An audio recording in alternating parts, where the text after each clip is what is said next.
Uno de los hechos más dramáticos y recordados en la historia de Costa Rica es la Guerra Civil del 48. El espíritu del 48 es recordado como el fraude electoral más grande en Costa Rica. Este fue acompañado por diversos actores como José Figueres, Rafael Ángel Calderón y Otilio Ulate, así como por la Junta de Gobierno, la Legión del Caribe y el Cuartel General. Estos son algunos de los hechos que se van a rememorar en la obra Vivencias del 48, que preparó el Grupo de Teatro Alternativo del Programa Institucional para la Persona Adulta y Adulta Mayor, un montaje que se construye desde la memoria histórica de las personas adultas mayores. Los acontecimientos del pasado forman parte importante de lo que somos hoy. Nuestra manera de ser, de ver al mundo, de interactuar con otros, y por eso decidimos invitarlos a compartir con nosotros las vivencias del 48. La obra trata de las vivencias que tuvimos cada uno de nosotros, los compañeros de grupo, durante la Revolución de 1948. La idea surgió de la directora nuestra, doña María Nieves, porque ella fue la que nos dijo, vamos a hacer una obra basada en lo que cada uno de ustedes vivió durante la Revolución. El grupo tiene cerca de un año de prepararse a través de ensayos, investigación y haciendo entrevistas para lograr presentar oficialmente la obra Yo también viví en el 48. El grupo de teatro alternativo dirigido por María Nieves siempre ha sido un grupo característico por su excelencia y su compromiso, ¿verdad? Y por brindar un mensaje que es construido de manera colectiva por el grupo de estudiantes, ¿verdad? Entonces es un mensaje, es una puesta en escena pues bastante bonita, bastante interesante y que al mismo tiempo nos demuestra, ¿verdad?, la gran capacidad y habilidad y destrezas y artistas pues que son las personas mayores que participan en este grupo. En la producción de esta obra, sus integrantes participan en la elaboración del guión, en el montaje y con su actuación. Para el desarrollo de la historia, han tenido que investigar y convivir con personas que recuerdan hechos relevantes de aquella guerra. Es la propia voz de ellos la que ustedes van a escuchar. Entonces, bueno, con mucho placer les presentamos. Yo también viví en el 48.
Les invito a abordar la nave del tiempo y a viajar con nosotros a un pasado muy cercano, para la cual vamos a necesitar algunas reseñas históricas, sociales, vividas en ese momento.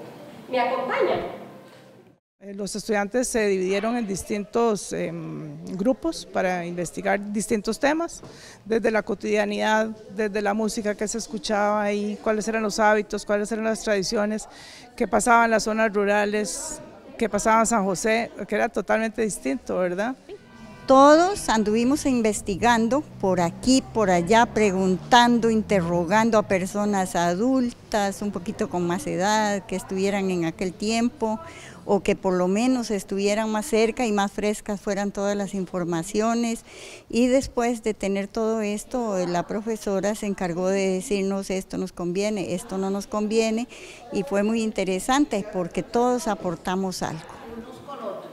Por eso los invitamos a ustedes a que compartan con nosotros estas bellas experiencias de lo que vivimos en el 48.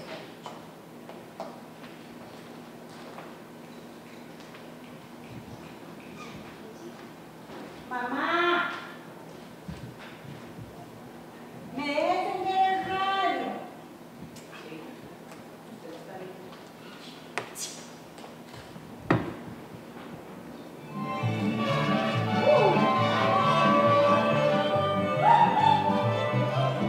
Yo no había nacido para esa época y desgraciadamente mi entorno familiar de esa época ya desapareció.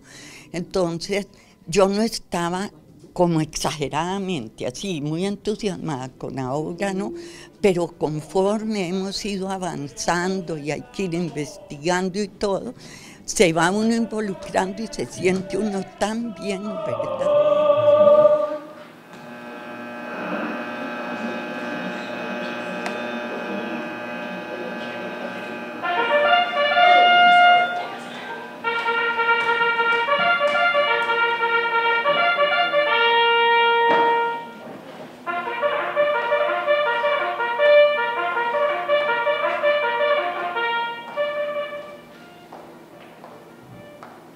La década de 1940 fue una década de grandes cambios políticos, económicos y sociales en Costa Rica.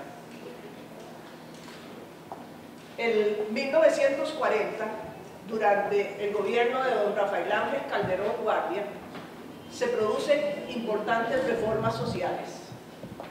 Se funda la Universidad de Costa Rica, se crea la Caja Costarricense del Seguro Social. Con la ayuda de Monseñor Víctor Sanabria y de don Manuel Mora Valverde, se logra implementar el Código de Trabajo que viene a legislar las garantías sociales. Sin embargo, había descontento en la oligarquía, ya que no estaban de acuerdo con la defensa que se hacía de los derechos básicos de los trabajadores. Fui entusiasmando dado el aporte de los compañeros, ¿verdad? Porque yo decía, bueno, yo no tengo así como una persona que me hable directamente de eso. Pero entre pregunta y pregunta fuimos armando los afrocaribeños y los indígenas.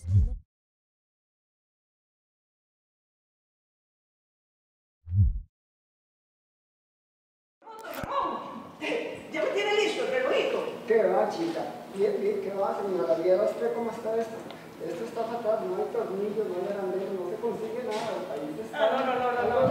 no, siempre usted con la vagancia, Tiene que tener paciencia. No, pero si tiene tiempo para estar en todas las manifestaciones que hay y haciendo entonces reclamo. Déjese ese reloj ahí, a mí ni siquiera me lo arregle, ¿para qué? Yo no lo quiero. Siempre corriendo en un brazo. Hola, don Ramón, ¿cómo está usted? Qué gusto de verlo. Bien, bonita, tiene el relojito, mi arreglado. Ay, yo sé que usted es un sol. Ay, qué belleza.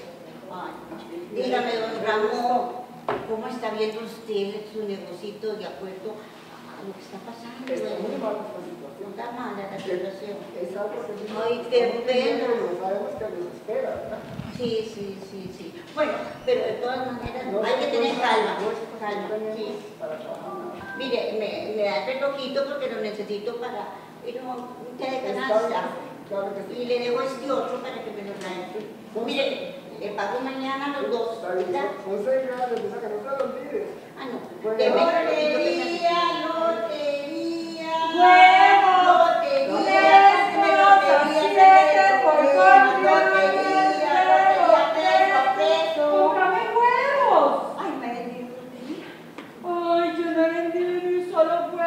¿Y qué va a hacer con tanto huevo? voy a tener que echárselos a la gallina. ¿Y eso para qué? De ahí para comerme los pollos, no me queda otro. Mujer, se va a empachar. Huevo fresco. Lotería. Don Florentino, ya me tengo que ir. Son las 4 de la tarde y llegué antes de aclarar. ¿Cómo que ya se tiene que ir? Usted tenía que coger 5 calles y apenas lleva 3. Esa cantidad de café no le da derecho a que yo le pague el día de hoy. Pero don Florentino, vea todo el café que ya he cogido. No basta. Usted tenía que cumplir una tarea y no la hizo. Pero vea, mis hijos están solos en la casa y tengo que ir a alistarles la comida. Ah, eso es un problema. Pues eso fue muy bonito porque entonces yo retrocedí en mi espacio, en mi mente, y volví a aquellos años y recuerdo cómo era el barrio, cómo eran los vecinos, que todos nos conocíamos y que sabíamos que unos eran de un bando y los otros eran de otro bando. Sin embargo, aún así, con revolución y todo, nos ayudábamos. Éramos, digamos, muy unidos, las familias nos conocíamos.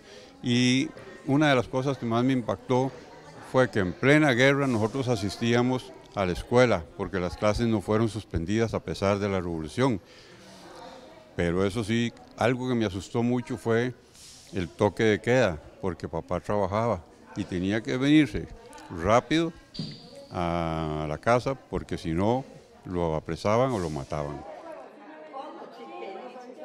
Cuando ellos construyen su propio guión, se convierten en protagonistas de lo que se hace. Entonces así adquirimos una voz, tenemos una voz, el adulto mayor tiene su propia voz, desde la cultura, desde el arte y en este caso desde el arte escénico, que tiene que contar mucho, ¿verdad? Y que no solamente de adulto mayor a adulto mayor, sino a otras generaciones. Rompemos ahí estereotipos de vejez también, ¿verdad? Entrelazamos generaciones. Fíjate que me encontré detrás de la carretera de mi mamá y mi mamá le va a dar el apellido al Huila para que yo pueda para el trabajo. Me imagino que la situación es triste y estás en una pobreza terrible, me imagino. Pobreza terrible, pero claro que estoy un poquito estrecha de dinero. Ha sido una gran experiencia porque hemos recordado, todos los adultos mayores que pertenecemos al grupo, muchas vivencias de esos años, digamos de niño y de adolescente, cuando sucedieron los hechos de la Revolución del 48. Eso ha sido una gran experiencia y he sentido yo la felicidad que soy el más, digamos, el más veterano del grupo porque viví. Tenía 8 años cuando sucedieron. Así es que imagínense qué emocionante ha sido.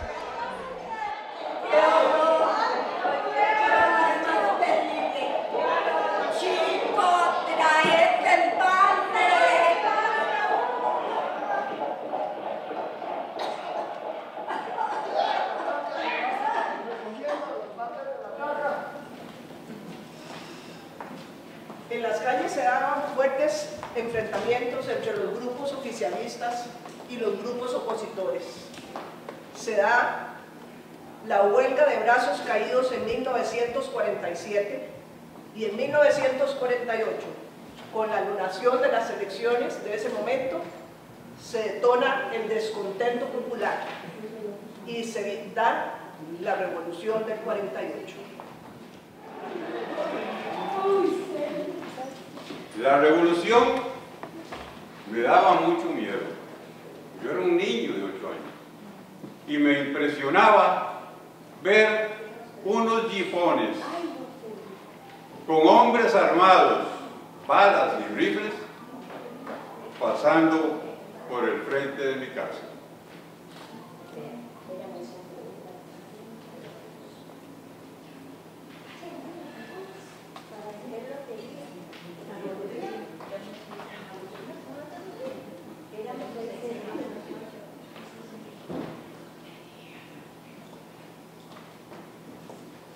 Éramos 6 hermanos.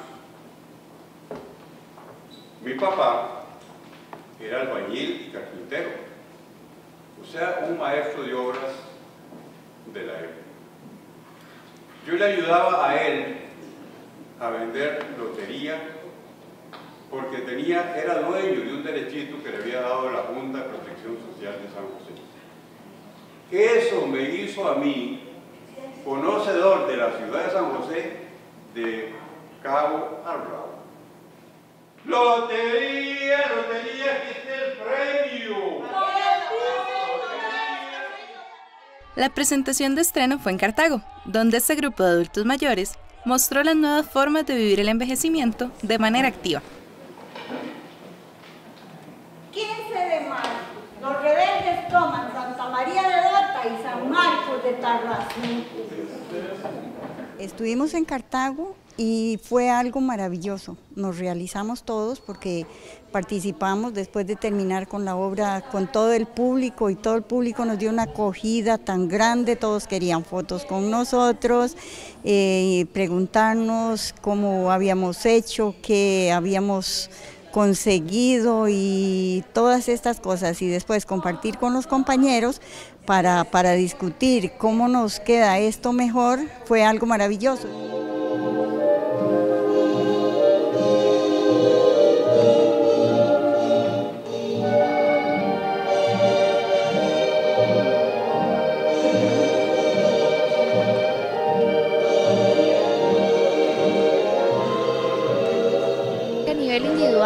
Obviamente la vida de estas personas también es una vida totalmente distinta, ¿verdad? O sea, ellos ensayan hasta 2 veces por semana esta presentación, ¿verdad? Es un grupo bastante comprometido y que esto demuestra otro tipo de envejecimiento, ¿verdad? El movimiento del cuerpo nos hace como rejuvenecer un poco porque en realidad nos sentimos como más livianos y estamos todos los días practicando un poquito, así es que no podemos como cruzarnos de brazos esperando que alguien haga algo por uno, sino nosotros hacer por nosotros mismos es lo más interesante que he vivido. Mi infancia fue en Atillo, calle de la Verbena. Esta calle llevaba este nombre por la enorme finca de verbena que lo atravesaba, desde el centro de Atillo hasta el río Tigre. Todos los vecinos, mis padres con todos los vecinos eran una maravilla, era un evento. Y una familia muy famosa que existió ahí en la ribera del río, apodada Las Gavetas. Esta familia vivía de la pesca. Ellas eran los pescados que comían debajo de las piedras y cada una era de un lado de una varilla y iban metiendo ahí los pescaditos hasta las 10 y más horas de la noche. Y eran íntimas amigas de mi madre y llevaban el control de entrada y salida de la calle. Cada vez en la situación social que estábamos, ellas avisaban el primer carro que entraba en la mañana lleno de rifles y esas cosas, los jeeps, porque ellas me habían encargado a mí poner lo que llamaban en ese tiempo la papeleta que le decían la viva, para que no se metieran a la casa. Y a veces se llamaba Modesta. ¡Ahí vienen, ahí vienen! ¡Vienen! ¡Modesta, Modesta! ¡Modesta! ¡Ahí vienen los mariachis! ¡Vienen los mariachis! Chico, ponete la viva.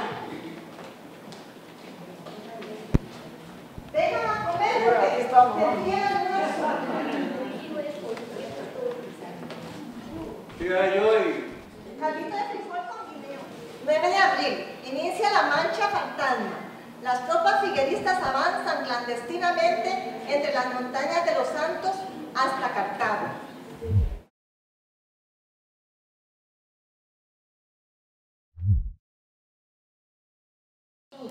Café de Costa Rica, por supuesto. Con este montaje se busca reflejar las diferentes interpretaciones que existen de la Guerra del 48 y enseñarle a las nuevas generaciones la importancia del pasado y su papel en el presente y para el futuro. Creo que la versión nuestra, por decir, no es una versión ni tanto del 48 jamás, sino es ver la historia desde otra periferia, desde otro ángulo, que es que que un poco sí pasó y fue duro y fue doloroso y las familias se dividieron, pero que es importante saber qué es lo que pasó, porque el presente está, si el presente no está basado en el pasado, no sabemos quiénes somos ni para dónde vamos, ¿verdad?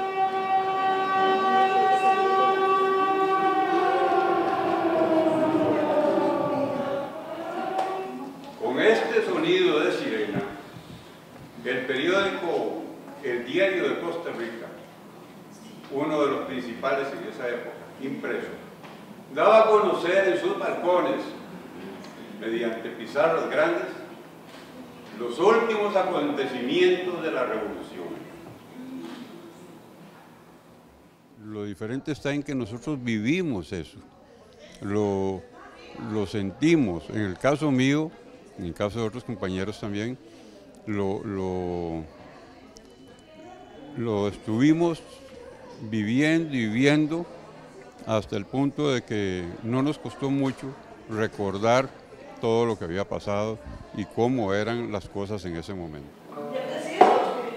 Claro, los piricuacos son una gente mala, que le disparan a todo lo que se mueve, se roban todo lo que pueden. La construcción de esta obra, desde las vivencias de los y las integrantes del grupo, sus recuerdos y el aporte de otras personas que vivieron esta guerra, ha generado un espacio donde estos artistas han puesto a relucir sus experiencias y habilidades creativas.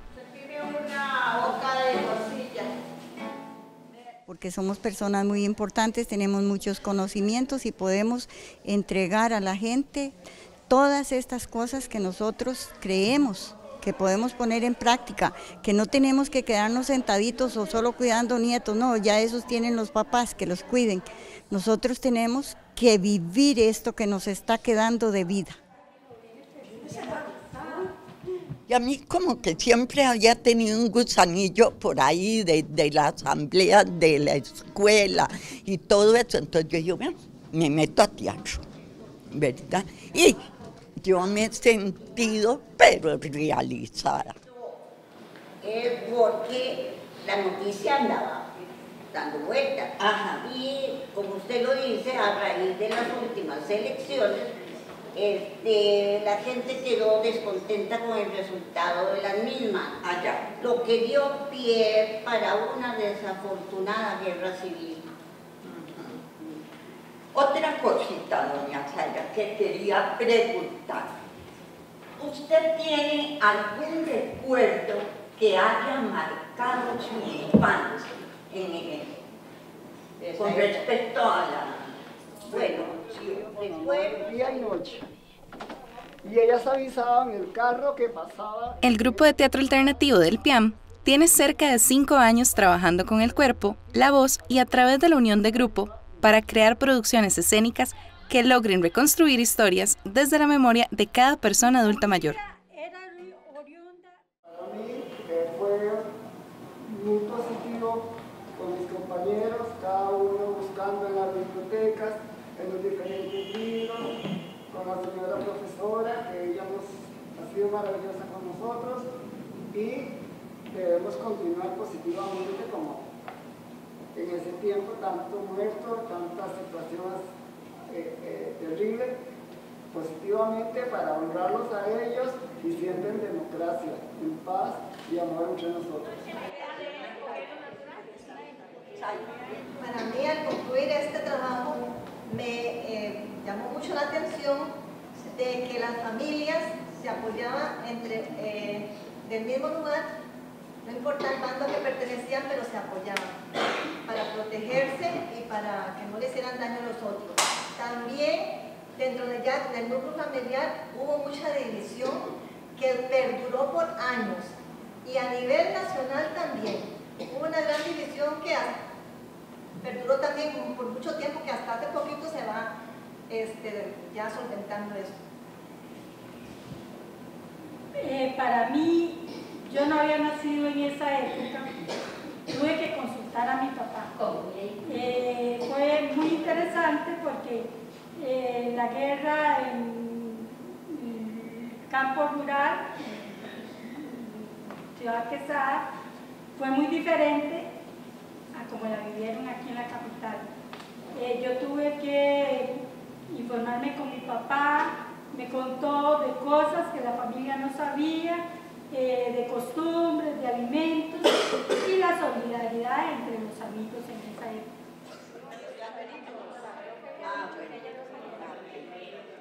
De volver a sentir el miedo, aquel miedo de balaceras, de malas noticias, del toque de queda, todo eso me hizo recordar y no, digamos que no tuve que acudir a nadie de mis antepasados o de mis vecinos para volver a reconstruir cómo fue que yo viví el 48.